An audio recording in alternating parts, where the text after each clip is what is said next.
Hi everyone, my name is Erika Tipanquiza. For the following tutorial, we are going to talk about describing dreams and goals. Okay, for that we are going to use some verb phrases and adjectives. First, what is a verb phrase? Verb phrase is the part of a sentence containing the verb and any direct or indirect object but not a subject. It also consists of two things. The first one is the main verb, the second one is a helping verb. As we can see here, we have some examples that we will need to describe them,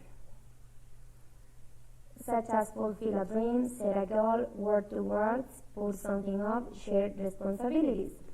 On the other hand, what is an adjective? An adjective is a word or phrase naming an attribute added to or grammatically related to a noun to modify or describe it. Here we have some examples such as ambitious, achievable, realistic, and modest, among others. Both verb phrases and adjectives will be used in the following tutorial throughout various activities so that we can better understand it.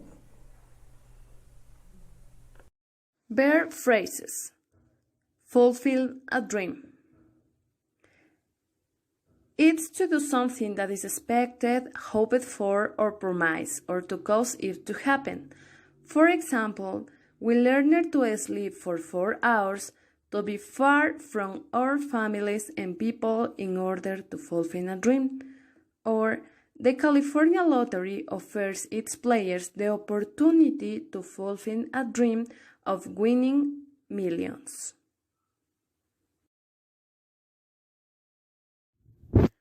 Another verb phrase is set a goal. Set a goal is defined to the process of identifying something that you want to accomplish and establish measured goals and time frames. For example, the next section considers the art of setting goals in more detail. If you want to improve your diet, set an achievable goal. Word towards purpose of goal, so the things that help you to make progress towards something that you want to achieve. Example, she was working towards a light degree when the accident happened.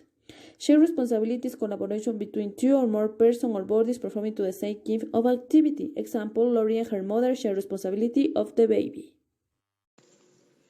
Share responsibility.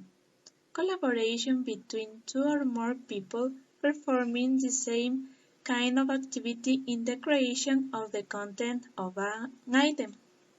For example, if women want to share responsibilities with fathers, they will have to adopt new paradigms of motherhood. Ambitious. Having or showing a strong desire and determination to succeed. For example, I make sure ambitious people like you don't mess up this world. Modest. Having or showing a moderate or humble estimate of one's merits. For example, she is very modest about her achievements. Achievable, something that is possible for you to succeed in doing it. Let's see some examples. Anything is achievable. Small achievable tasks increase confidence, leading to more difficult tasks. Unachievable, which is the opposite of the previous word.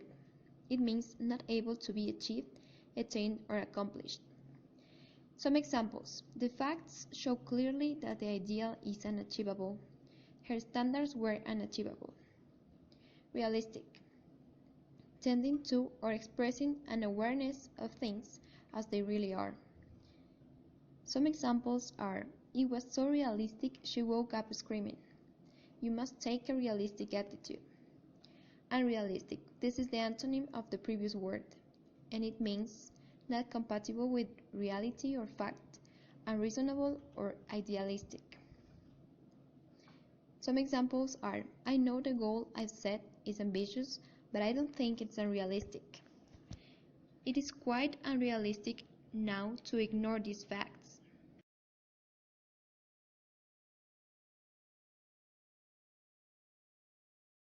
Now it's time to practice. Complete each statement using a word or phrase from the vocabulary. 1.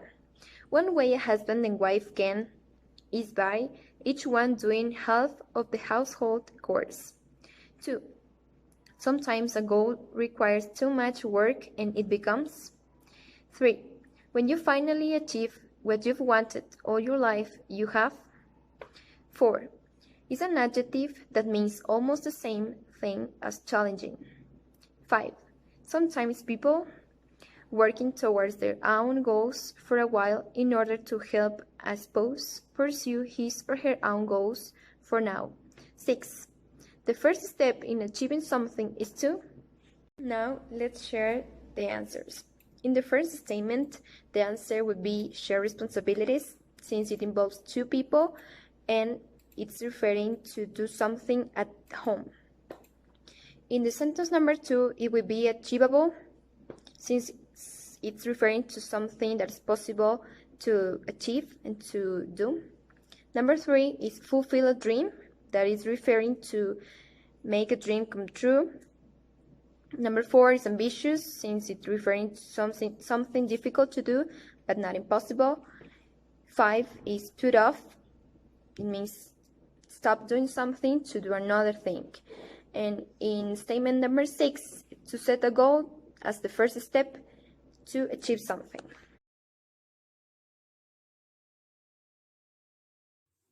Exercise number C. Listen for main ideas. Listen, complete each statement, choosing the correct word or phrase. Okay, listen the audio. Listen. Complete each statement, choosing the correct word or phrase.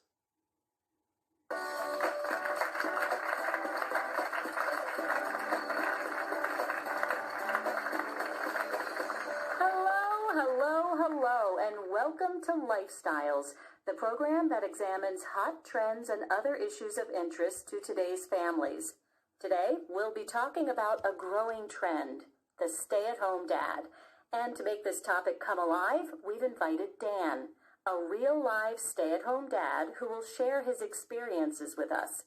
People here in the studio audience will have a chance to ask questions, and those of you watching at home can submit questions or comments online at #LifestyleTalks. Please join me in welcoming Dan Barton to today's show. Welcome, Dan. Please make yourself comfortable. Thank you, Diana. I'm pleased to be here. Dan, let's start with some definitions. The most general definition of a stay-at-home dad is a father who's the daily primary caregiver of his children under the age of 18. Now, in some cases, a stay-at-home dad's a father who's at home out of necessity. In this case, a father loses his job and stays home to take care of the kids, while his wife takes a job to support the family. Or, if she already works, she becomes the sole support of the family. This dad might continue to look for a job during the time he's out of work and at home. Another category of stay-at-home dad, which is growing exponentially, is the dad who chooses to be a stay-at-home parent, rather than one who has no other alternative. According to statistics, there's been a significant rise in men who fit this definition. In fact, in the U.S. in recent years, the number of fathers living with children younger than 18 and who do not work outside the home has more than doubled, from 1.1 million to more than 2 million. I understand, Dan, that you fall into this last category. You've chosen to be the primary caregiver of your 3 children, and your wife is the primary breadwinner. Yes, that's right. It may seem odd, but before my wife and I got married, long before we had children, of course, we had a heart-to-heart talk, and we decided that she would pursue her lifelong dream to be a surgeon, and I would eventually stay at home, taking care of the household responsibilities. And if we had children, I would be the primary caregiver. Dan, can you take a question from the gentleman there in the first row? Sure. Dan, what did your friends and family think of your plan? I mean, didn't they think it was a little strange? Well, We did get some negative feedback. Some people thought it was completely unrealistic. Some just couldn't accept it. I was amazed that so many people had feelings about this, that it was so controversial. Well, it is a role reversal, isn't it? Traditionally, the husband's the breadwinner, and the wife, even if she has a career, usually takes on the larger share of responsibilities of the household and the kids. Right. People even asked whether there was something wrong with me. They said it was weird for a man not to have any career ambitions. All in all, it was just a lot of run-of-the-mill sexism. I mean, why automatically would a man not want to raise children and make a beautiful home for his family? What's so strange about that? And why would anyone think there was something wrong with a woman who had ambitious career goals? In any case, we gave ourselves plenty of time. We decided to put off being parents for a few years, and I worked to support the two of us while Sarah completed her training. We were able to save up a nest egg, and during that time, we shared all the household responsibilities. Well, maybe not exactly 50-50, but close. So when did that all change? Well, our first daughter was born the year after Sarah began working at the hospital. As a surgeon, she was earning enough that I could afford to stay home, and we just started off our life in the way many couples do, with one parent at home and the other out in the workforce. You worked from home? No, actually, I just stopped working altogether. I suppose we could have had a higher income if I had been working too, but our goal was for our kids to have one full-time parent at home, if financially possible. We realized that not every couple is able to afford that, but in our case, we've been lucky and we can. We're not rich, but we have enough, and we try to live within our means. Tell us about your typical day. Well, now that we have 3 girls at home... 3 girls? Wow! You must feel like an alien in your own family. Well, what can I tell you? I don't think my day is much different from any mother who's a homemaker. I shop and I cook family meals, I help the girls with their homework, I take them to their music lessons, the whole kit and caboodle. Dan, here's something that's just come in. I'm more traditional. I would be upset if my son decided to stay home and expect his wife to be the breadwinner. Well, many people hold on to traditions, and there's nothing wrong with that. But to Sarah and me, we don't like the idea of a double standard for men and women. We want to raise our children so they can pursue their individual dreams and not have those dreams limited based on what sex they are. Yes. I see we have a question from the audience. Yes, ma'am, in the 3rd row. Dan, I can understand how you do this since your wife's a surgeon. She probably earns a lot of money. But what about the fact that most women earn so much less money than men for the same job? Isn't it unrealistic for most couples to depend on a wife's income, since for sure it's less than what her husband could earn? What you're saying is true. You've put your finger on a large societal problem that we're all aware of and should try to change. Don't get me wrong. I'm not saying our arrangement's realistic for all families, just that we feel that people should have the right to set their own goals. And we hope that, in the future, the next generation won't think it's weird to do what we're doing, if that's what they choose. Well, that's all the time we have for today. Please stay tuned for this important message coming up. Now, complete the activity C and D. Exercise C. Number 1. Dan stays home because he lost his job. Number 2. Sarah is the primary caregiver in the family. Number 3. Sarah's lifelong dream was to be a stay-at-home mom. Number 4. The number of fathers who choose to stay home to take care of the children is increasing. Number 5. Dan and Sarah have decided to live a non-traditional lifestyle. Exercise D. Write a check mark next to the topics that were discussed and write an X next to the topics that weren't discussed. Listen again and to check your answers. Okay, the topics that are discussed in this audio are the definition of a stay-at-home dad, the number of stay-at-home dads in the USA, the age of Dan and Sarah's children, the number of the years it took for Sarah to complete her degree. The topics that weren't discussed are the kind of work Dan did before the children were born, and the sex of Dan and Sarah's children.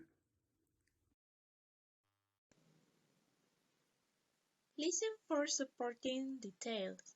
On a separate sheet of paper, answer each question. Explain your answers with details from what Dan said. First, is Dan happy with this lifestyle choice? How do you know? He is happy because he is doing what he always wanted to do. 2. Why does Dan think comments about his life choices are sexist? Because some people are really unrealistic and they are so controversial. What's Dan's opinion of women who become the primary breadwinner of the family? He thinks that there is no problem that women have a career. 4. Why does Dan think it's good for his children to observe the roles he and Sarah have taken? Because while his wife was completing his training as a sergeant, he had to do all the house responsibilities. 5. Why would the person who sent the tweet be against his son's deciding to be a stay-at-home dad? Because he is more traditional. 6. How do you know Dan doesn't like the terms housewife and house husband? Because he and his wife don't like the idea of a double standard for men and women. 7. What's Dan's hope for the next generation? He hopes for the next generations that they follow their dreams and they won't be limited by what sex they are. As a conclusion, you can frame your ideas. In this part, I framed some ideas on how to describe our dreams and goals. Here we have, in the part of goals I've said, I want to graduate, get a good job, have money, to live comfortable, and the part of what I have done to achieve them. I've seen it up to my favorite career. I've applied for some knowledge tests. I have been accepted by great professionals. Also, frame your ideas using everything you have learned and you will achieve. Thank you.